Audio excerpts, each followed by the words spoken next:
بسم الله الرحمن الرحيم. السلام عليكم ورحمة الله وبركاته. صعبت كسو دوادا مركل برنامجيني عافمادك اتحناها ان شاء الله. وما انتو waxaan sharxeynaa qaybtii 13aad koorsadaynay ku koobneed kontonka cashar oo lagu hadlaynay hooyada iyo dhallaanka iyo xanuunada la xiriira. casharadii ugu dambeeyay waxaan ku soo sharaxnay macdanta iron loo yaqaano, sidoo kale macdanta loo yaqaano calciumta, sidoo kale fitamiinka loo yaqaano vitamin B9 ama folic acid. mid walba waxa uu yahay faa'iidada uu leeyahay hooyada xilliga uurka, dhibaatooyinka culus ay ka dhashta, yani haddii ay isticmaali wayso cuntooyinka laga helo macdantaas ironta iyo calciumta iyo fitamiinka aan soo sharaxnay. cuntooyinka laga helo hooyada isticmaali waysa mid walba dhibaatooyinka culus ay ka dhashto afartii cashar ugu dambeysay ayaan ku soo sharaxnay. marka maanta insha Allah waxaan sharaxaynaa fitamiinka loo yaqaano vitamin D, faa'iidada uu leeyahay hooyada iyo cunuga uurka ku jiro iyo haddii uu yaraado dhibaatooyinka culus ka dhalan kara, iyo sidoo kale cuntooyinka laga helo fitamiinkaas ayaan sharxi doonaa insha Allah, si hooyada uurka leh ay ugu badbaadiso cunuga uurka ku jiro dhibaatooyinkaas hadduu Ilaahay yiraahdo. balse marka hore aan ku bilaawno haddii uu yaraado yani fitamiinkan vitamin D ga loo yaqaano dhibaatada ka dhalan karta, oo dhibaatada marka ogaano yani ayaa xalka sheegaynaa insha Allah. marka dhibaatada ayaa horumarinaynaa. kow waxa waaye rickets wax loo yaqaano. ricketska marka waxa waaye sida hortiina ka muuqata in yani lugaha ay u qalloocdaan cunuga marka uu dhashto sababo la xiriira deficiency fitamiinka hooyada xilliga ay yani cunuga uurka yani ku waday ayaa waxa dhacay in hooyada fitamiinkaas uu ku yaraado vitamin D ga. marka hadii uu ku yaraado cunuga uurka ku jirana wax walba yani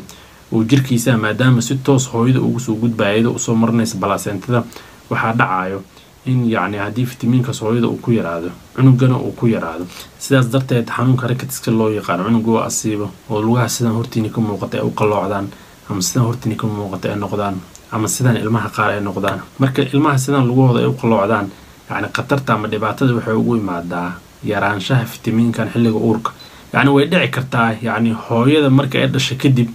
yani cunuga inuu fitamiinkaas ku yaraado vitamin D ga yani kadibna sidan lugaha ay noqdaan. laakiin inta badan haddii cunuga oo dhashtaba yani oo la arka yani bilaha ugu horeeya ama waqtiga ugu horeeyaba in lugihiisa sidan ay noqonayaan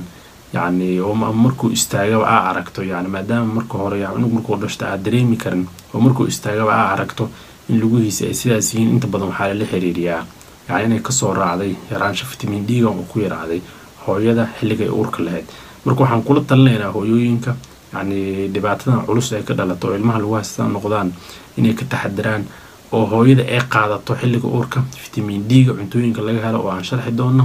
insha Allah. ayadoo supplementin waa jirtaa oo daawaan, laakiin cuntada ayaa inta badan kugu filan haddii aad ku dadaasho waqtiga ugu horeeya ee uurkaada. marka ricketska waa dhibaatada koowaad oo lugaha sidan ay u qaloocanayaan. dhibaatada labaad ee ka dhalan karta waxa waaye preeclampsia wax loo yaqaan oo ah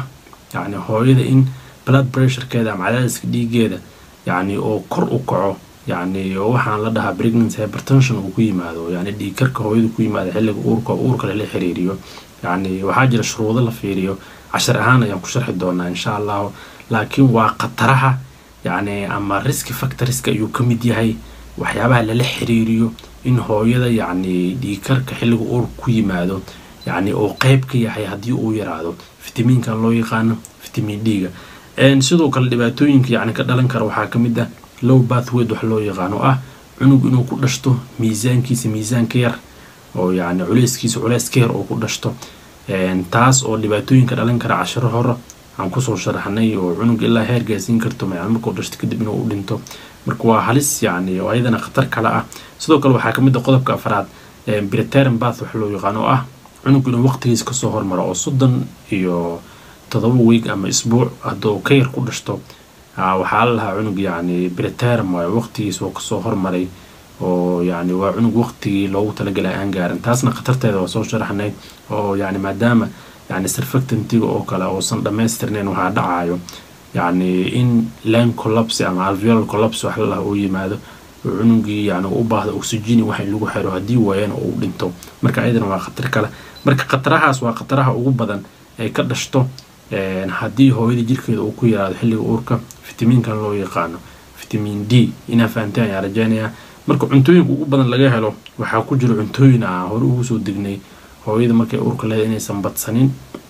oo oily fishka yani uu ka mid yahay yani oo sida hortina ku qoran yani malaygan oily fishka nooca uu ka mid yahay nooca loo yaqaan uu ka mid yahay sidoo kale waxaa ka mid ah oo horena ugu soo degnay hooyooyinka inay aad u qaataan yani ukuntan qaybta jaalaha ah yani uu ku badan yahay hadii ceeriin tahayna waa ugu soo degnay oo yani jeermis la socda ayaa jiro oo effect hooyadii cunugaba ku yeelan kara oo hore ugu soo degnay laakiin waa meelaha laga helo inay basatan lama rabo sidoo kale red meat-ka ama hilibka gaduudan ama yani aan baruurta lahayn asagna waa meelaha ugu badan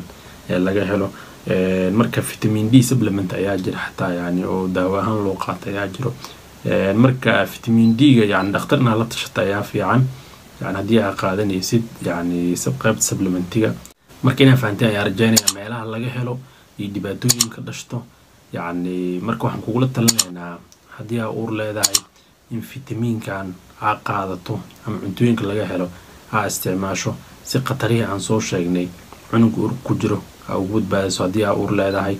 yani haddii aad uur lahayn yani inaad maskaxda kusii hayso yani markaa uur qaada ay fiican tahay inaad horey ka isticmaasho cuntooyinka laga helo marka inaa fahanteen ayaa rajaynaya insha allahu taala cashirka intaas kusoo koobeynaa asalaamu calaykum waraxmatullahi wabarakaatu